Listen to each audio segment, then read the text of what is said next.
अस्सलाम वालेकुम जी। Statistical concepts की सीरीज़ जारी है और कोको मंजूर आपकी खिदमत में हाजिर है। Motivational speaker, trainer and career counsellor. Hope you people are doing great and having great time. And if it's since it's morning here, and if you are watching this video at morning time, so good morning to you as well. Otherwise, good noon, good afternoon, good evening, whatever time you are watching this video. Sampling का chapter चल रहा है और हमारा आज इसमें तीसरा जो है वो पार्ट है इसका, वो है types of probability sampling. If you remember we have studied probability and non probability sampling. हम इसकी कैटेगराइजेशन कर चुके हैं और इससे पहले इसके एडवांटेजेस, डिसएडवांटेजेस और उससे पहले हम सैम्पलिंग की बेसिक्स ये सब डिस्कस कर चुके हैं। अगर आपने वो वीडियोस नहीं देखी तो नीचे लिंक डिस्क्रिप्शन में आपको गिवन है। So today we are going to discuss what are the basic types of probability sampling. Before going to discuss probability sampling types, let's see.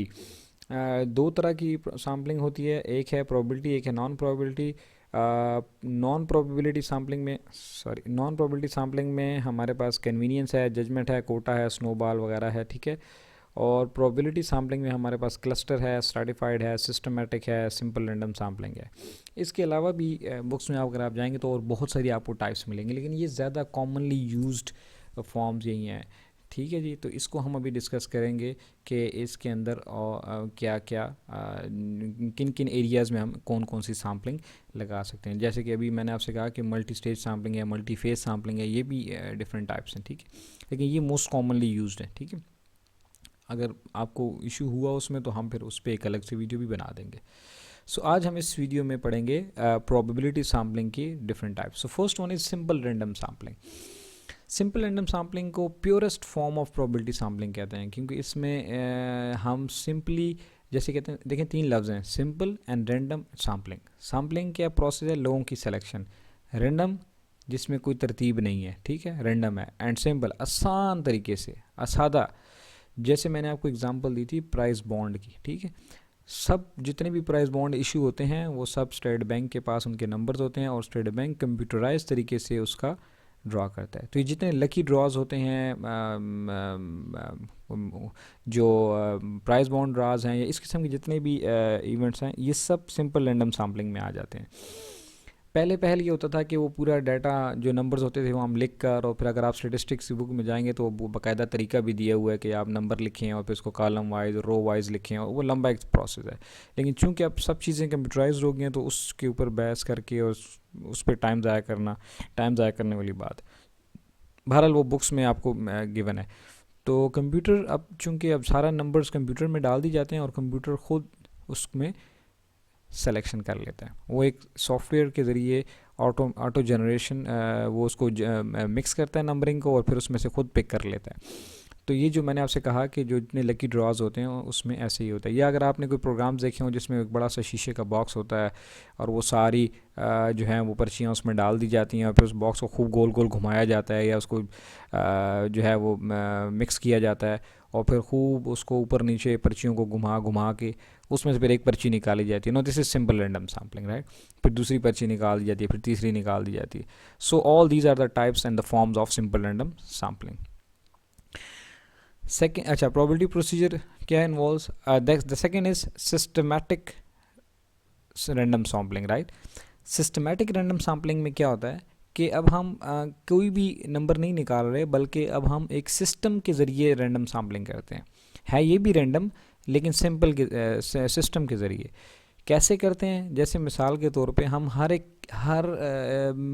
जो है वो रो में या हर कॉलम में या हर उसमें एक केथ नंबर ले लेते हैं। केथ नंबर का मतलब है कोई एक नंबर, कोई भी नंबर हो सकता है। मिसाल के तौर पे अगर हम कहते हैं जी हमने इस कॉलोनी में से डेटा कलेक्ट करना है और इसमें 1000 घर हैं और बहुत सारी रोज़ हैं और बहुत सारी स्ट्रीट्स हैं और बहुत सारे सेक्टर्स हैं और फेजेस हैं, तो हम ये कहते हैं कि आसान कर लेते हैं कि जी हर फेज़, और हम क्या डेटा कलेक्ट करना चाह रहे हैं कि जी इस कॉलोनी में रहने वाले लोगों की ओवरऑल जनरल इनकम और एक्सपेंडिचर को हम डेटा कलेक्ट कर रहे हैं, फॉर एग्ज़ाम्पल।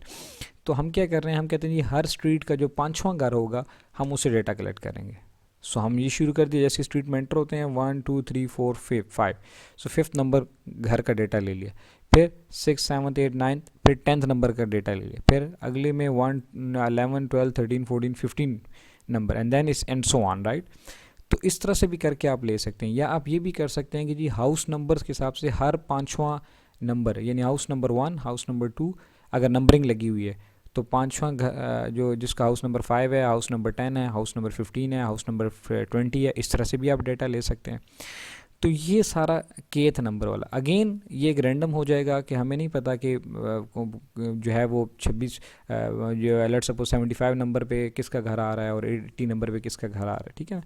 अब ये के नंबर कैसे सेलेक्ट करते हैं, अब इसमें थोड़ी सी टेक्निकलिटी होती है कि बाज़ औक़ात यहाँ पे वो कहते हैं ना डंडी मार दी जाती है, तो वो बताता हूँ वो कैसे मारी जाती है। तो अब ये के नंबर कैसे सेलेक्ट किया, ये क्या किया, टोटल नंबर ऑफ़ एलिमेंट्स जितनी भी थे, जैसे हमने कहा कि 1000 घर थे, by the number you want to you sample, आप कितना सैम्पल लेना चाहते हैं, हम लेट सपोज 200 का सैम्पल लेना चाहते हैं, 200 लोगों से डेटा कलेक्ट करना चाहते हैं, तो क्या हो जाएगा 1000 डिवाइडेड बाई 200, तो आपके पास 5 आ जाएगा, जैसे मैंने आपको पहले बता दिया। यहाँ पर लेट सपोज 24 का सैम्पल है, 24 का पॉपुलेशन है और 6 सैम्पल हमने लेने हैं, तो हम हर चौथा नंबर ले लेंगे, ठीक है ना। तो जैसे मैंने आपसे कहा कि अगर वो कॉलोनी है तो उसमें 1000 घर हैं, तो टोटल 1000 हो जाएगा। कितने लोगों से डेटा लेना है, हम कहते हैं जी 200 लोगों से डेटा लेना है, तो 1000 divided by 200 that will equal to 5, तो हर पाँचवा घर।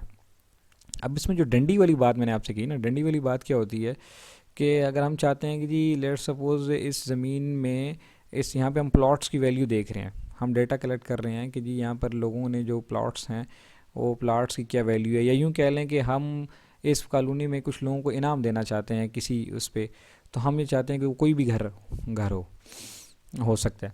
तो अब हमने क्या किया कि या उसकी वैल्यू बढ़ जाएगी या कुछ भी होगा, तो हमने क्या किया कि लेट सपोज 5वां नंबर जो है वो कॉर्नर पे आ रहा है, समझ में आइए आपको। तो कॉर्नर प्लॉट की वैल्यू जो होती है वो नॉर्मल प्लॉट की वैल्यू से ज़्यादा होती है। तो अगर हम किसी को वैल्यूज़ बताना चाहते हैं तो हम कहते हैं जी रैंडमली सेलेक्ट कर लें, तो वो क्या करते हैं, हमने ऐसी सेटिंग की कि हर 5 नंबर पे आ रहा है, तो जो भी 5 लेंगे तो 5 कॉर्नर पे आएगा, कॉर्नर पे आएगा तो उसकी वैल्यू ज़्यादा होगी। तो ये बाज़ औक़ात इस तरह का अपनी मर्ज़ी का नंबर निकालने की कोशिश की जाती है। ये खैर बहरहाल इसमें एक टेक्निकल पॉइंट है, ये मैंने आगे प्रोसीजर सारा बता दिया, ठीक है जी। तीसरा है जी स्ट्रैटिफाइड सैम्पलिंग, ये ज़्यादा यूज़ होती है रिसर्चेस में जब हमारे पास डाटा जो है वो मुख्तलिफ ग्रुप्स में होता है। जब हम कंपैरेटिव स्टडीज़ करते हैं तो वहाँ पर हम स्ट्रैटिफाइड सैम्पलिंग बहुत लगाते हैं। क्या होता है, जब स्ट्रैटिफाइड सैम्पलिंग कैसे कहते हैं, हम ये करते हैं कि डाटा को मुख्तलिफ होमोजीनियस कैरेक्टर के ऊपर डिवाइड कर देते हैं। उस जो डिवीज़न कर दी, उनके छोटे छोटे ग्रुप्स बना दिए, उन ग्रुप्स को स्टार्टम कहते हैं। उस हर स्टार्टम से एक स्टार्टम से फिर अपनी मर्ज़ी का 10-20 या जितने भी % डेटा लेना है वो फिर हम लेते हैं। इसको कहते हैं stratified sampling. It's a sampling procedure that involve dividing the population of the group defined by the presence of certain characteristic. कैसे, इसकी एग्जांपल ले लें। एग्जांपल कैसे है कि आप लेट सपोज किसी जो है वो को एजुकेशन में हैं, जा रहे हैं स्कूल में और वहाँ पे आपने डेटा कलेक्ट करना है, तो आप ये देखते हैं, तो आप ये चाहते हैं कि जी यहाँ पे चूँकि मेल भी स्टूडेंट है फीमेल भी है, तो हम दोनों की राय जानना चाहते हैं। तो आप पॉपुलेशन के हिसाब से दोनों का सेट कर लेते हैं कि लेट सपोज 400 लड़कियाँ हैं और 600 लड़के हैं एक ग्रुप कॉलेज के अंदर, तो आप कहते हैं जी 40% हम डेटा फीमेल से ले लेंगे और 60% डेटा हम मेल से लेंगे। कुल हमने 100 बच्चों से डेटा लेना है, तो 100 के हम क्या किया, 40 जो हैं वो बच्चियां ले ली और 100 जो हैं 60 जो हैं वो लड़के जो हैं हमने सेलेक्ट कर लिए। तो आपने क्या किया, ये 2 स्टार्टा बना दिए, एक फीमेल्स का एक मेल्स का, based on the same characteristic. क्या कैरेक्टरिस्टिक है, सारी फीमेल्स एक ग्रुप में आ गई, सारे मेल्स एक ग्रुप में आ गए, ठीक है। इसको मज़ीद भी फिर जब हमारे पास वो आ गए, जैसे हमने कहा कि 400 फीमेल्स में से हमने 40 सेलेक्ट कर लिए और 60 में से हमने 600 में से हमने 60 सेलेक्ट कर लिए। इसी तरह आप इससे 2 से ज़्यादा भी बना सकते हैं। लेट्स सपोज आप यूनिवर्सिटी में डाटा कलेक्ट करना चाह रहे हैं, आप ये देखना चाह रहे हैं कि जी जो इस यूनिवर्सिटी में लेट्स सपोज 6 डिपार्टमेंट्स हैं, आप ये देखना चाहते हैं कि किस डिपार्टमेंट के एम्प्लॉयज़ ज़्यादा सेटिस्फाइड हैं अपनी ऑर्गेनाइजेशन की परफॉर्मेंस से, पॉलिसी से, जो भी है, ठीक है, कल्चर से। तो हमने क्या किया कि हम यहाँ पर 6 ग्रुप्स बना लेते हैं कि जी ये मैनेजमेंट साइंसेस का ग्रुप है, ये इंजीनियरिंग का है, ये डिपार्टमेंट का, और हर डिपार्टमेंट में से फिर जो है वो क्या किया हमने, वहाँ से कुछ टीचर सेलेक्ट कर लिए depending again upon the size of the population. तो कहीं से 10% ले लिए, कहीं से 5%, कहीं से 20%, कहीं से 30%, और इस तरह से हम फिर डाटा कलेक्ट कर लेते हैं।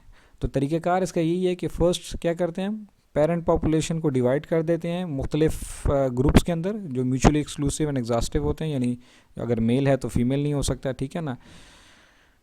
दूसरा पे क्या कहते हैं, जब हमारे पास ग्रुप्स आ जाते हैं फिर उसमें से सिलेक्शन करते हैं, ठीक है ना।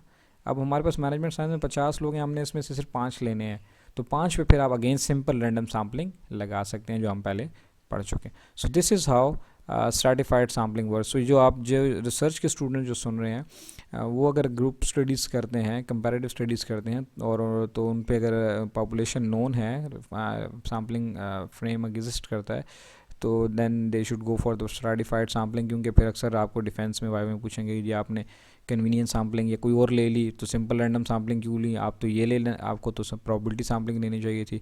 फिर इसके अंदर प्रोपोर्शनेट एंड डिसप्रोपोर्शनेट भी होती हैं, ठीक है ना, कि कितना प्रोपोर्शनेट होना चाहिए विद रिस्पेक्ट टू पॉपुलेशन, या डिसप्रोपोर्शनेट हो अपनी मर्ज़ी से भी आप ले रहे हैं, ठीक है। बहरहाल you have to justify it. And the last one is cluster sampling. अब इसमें हम उससे अपोजिट काम करते हैं, इसमें हम हेट्रोजीनियस पॉपुलेशन लेते हैं। हम चाहते हैं कि हर मकतबा फ़िक्र के लोगों का जो है वो पॉपुलेशन आ जाए, हर तरह के लोगों का जो है वो ओपिनियन आ जाए। मिसाल के तौर पे हम किसी एक शहर में से हम डेटा कलेक्ट कर रहे हैं, तो हमने क्या किया, हम उस शहर को 2 हिस्सों में तकसीम कर देते हैं। अब ये 2 क्लस्टर बन गए, ठीक है। हमने कहा जी north side and east side या नॉर्थ एंड वेस्ट साइड बना दिए, ठीक है। तो 2 हिस्सों में जो तकसीम कर दिया, तो अब जिस हर हिस्से में मर्द भी हैं, औरतें भी हैं, अमीर भी हैं, गरीब भी हैं, प्रोफेशनल भी हैं, नॉन प्रोफेशनल भी हैं, स्टूडेंट भी हैं, दूसरे भी हैं, अनएम्प्लॉयड भी हैं, एम्प्लॉयड भी हैं। तो ये मिक्स डेटा हमारे पास आएगा, हमारे पास पॉपुलेशन आ गई, इसको कहते हैं क्लस्टर, ठीक है ना।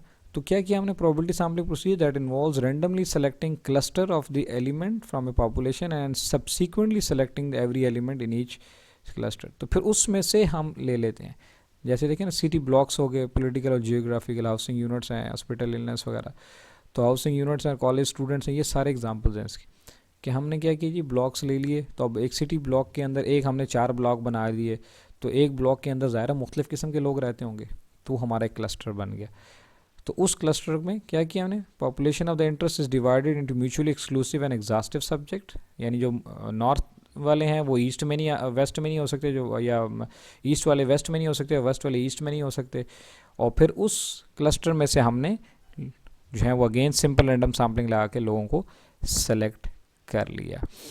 तो ये भी एक तरीका है, ठीक है। सो ये थोड़ा सा लंबा तरीका है। The cost of obtaining observation increases as a distance separating the element increases. थोड़ी कॉस्ट आ सकती है इसमें। The cluster sampling is an option if data collection involves visit to the sites that are far apart. तो जो दूर दूर हैं हम उनको इस तरह से भी क्लस्टरिंग कर लेते हैं कि जी उनको नॉर्थ को अलग कर दिया और साउथ को अलग कर दिया, तो नॉर्थ में जाके डेटा ले लिया और साउथ में जाकर भी डेटा ले लिया, वो अगेन 2 क्लस्टर बन जाएंगे। So this is how we use cluster sampling procedure. So that was all about the probability sampling. इंशाल्लाह नेक्स्ट वीडियो में एक्सप्लेन करेंगे types of non probability sampling. Thank you.